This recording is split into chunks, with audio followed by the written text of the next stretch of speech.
Assalamualaikum warahmatullahi wabarakatuh. Saya Agung Pusbintoro, mahasiswa KPI semester 6, akan menerangkan beberapa hal dalam video ini. Tentunya untuk memenuhi tugas mata kuliah komunikasi massa. Dalam video ini saya akan membahas beberapa poin yaitu 3 poin. Yang pertama tentang definisi komunikasi massa, lalu yang kedua proses komunikasi massa, dan yang ketiga model komunikasi massa.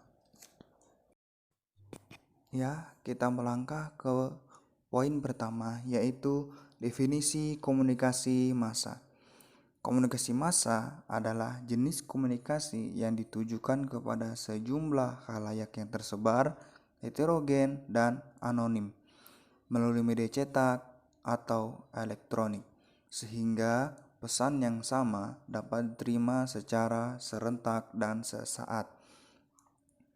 Jadi dari yang saya bacakan tadi, dapat kita mengambil kesimpulan bahwa di dalam komunikasi massa ada 3 hal penting yang harus diperhatikan, yaitu pertama, khalayak yang banyak untuk kita sampaikan pesan itu. Lalu pesan yang kita sampaikan, dan yang ketiga yaitu media yang kita gunakan untuk menyampaikan pesan tersebut.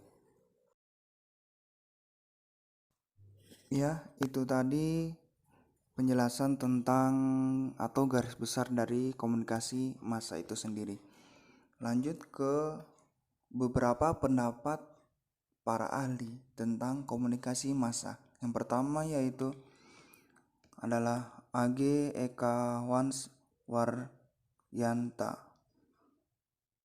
Dia menyebutkan bahwa proses masyarakat menanggapi perspektif sejarah masyarakat itu sendiri, dalam arti bahwa komunikasi masuk di dalam suatu proses sejarah manusia. Orang membangun peradaban atau budaya dalam perspektif sejarah, yaitu masa lalu, masa sekarang, dan masa depan. Oleh karena itu, komunikasi penting di dalam seluruh proses kebudayaan tadi. Menurut pendapat dari Eka ini, bahwa komunikasi massa lebih kepada sejarah atau proses peradaban manusia itu sendiri.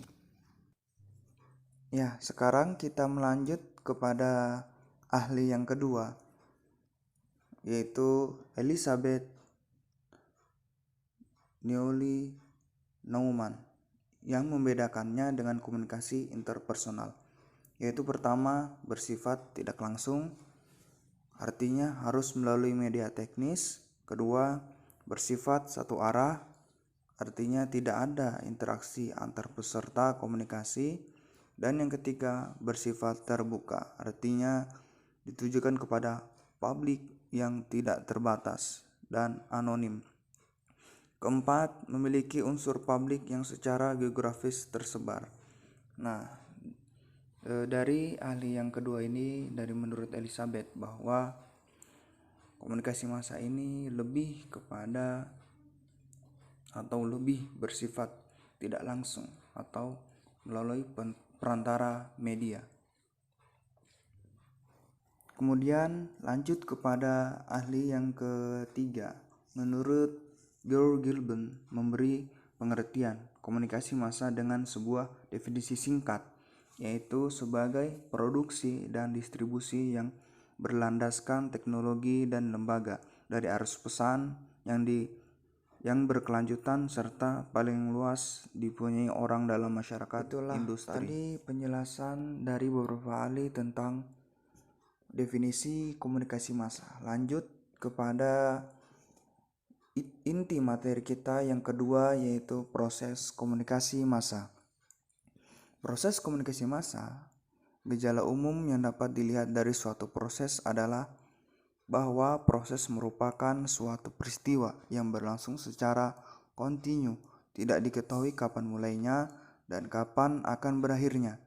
Dalam operasionalnya, proses memerlukan berbagai komponen atau elemen penunjang Demikian pula dengan komunikasi yang juga merupakan suatu proses. Berlangsungnya komunikasi sudah pasti memerlukan beberapa komponen atau elemen. Ya, kita lanjut kepada komponen atau unsur proses komunikasi massa. Ini adalah komponen atau formula yang dikemukakan oleh Laswell tentang proses komunikasi massa. Komunikasi massa dapat kita lihat adanya proses apabila ada yang pertama yaitu siapa yang menyampaikan pesan tersebut, dan yang kedua apa yang dikatakan atau pesan yang disampaikan. Lalu yang ketiga yaitu melalui saluran apa, atau dapat kita pahami seperti media apa yang ia gunakan. Lalu yang keempat, kepada siapa atau siapa yang dituju oleh pesan yang disampaikan tersebut. Dan yang terakhir atau yang kelima, dengan efek apa, atau dapat kita pahami feedback yang kita dapat dalam menyampaikan atau setelah menyampaikan pesan tersebut.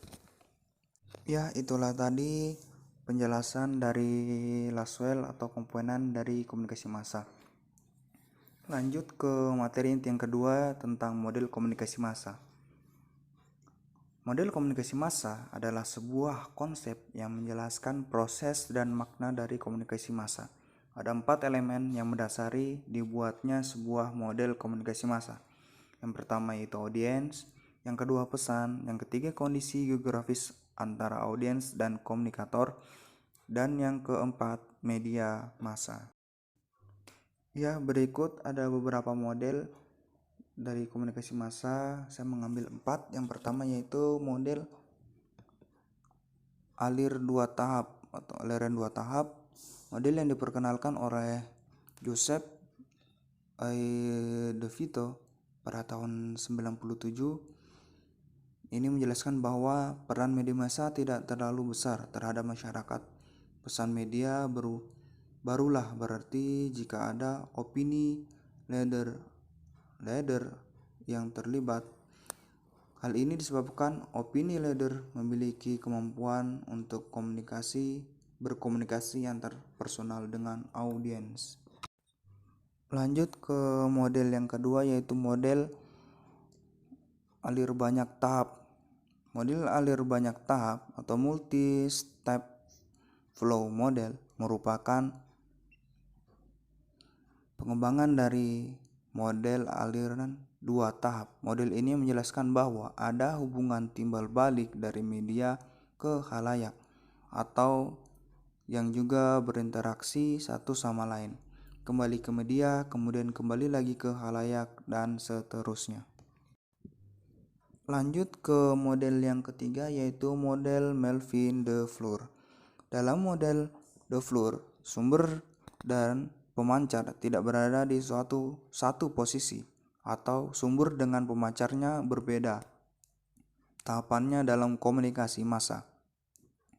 Model ini menekankan bahwa fakta mengganggu atau fakta gangguan boleh mencampuri banyak hal dalam proses komunikasi massa.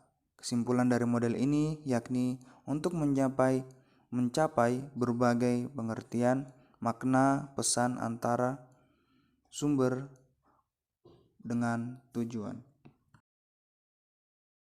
Lanjut ke model terakhir yaitu model gelombang air atau model Hooke. Model yang diperkenalkan oleh Ray Hibbert, Donald Albright, dan Thomas Bond. Ini menggambarkan proses komunikasi seperti reaksi gelombang air di permukaan. Saat sebuah benda dilemparkan ke dalam sebuah kolam, ciri khas dari model ini adalah komunikasi dianggap sebagai suatu hal yang dinamis dan berputar terus-menerus.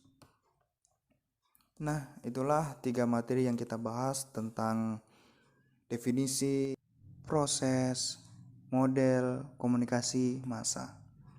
Nah, dari saya cukup sekian. Apabila ada kekurangan dan Kesalahannya mohon maaf sebesar-besarnya. Akhirul kalam. Wassalamualaikum warahmatullahi wabarakatuh.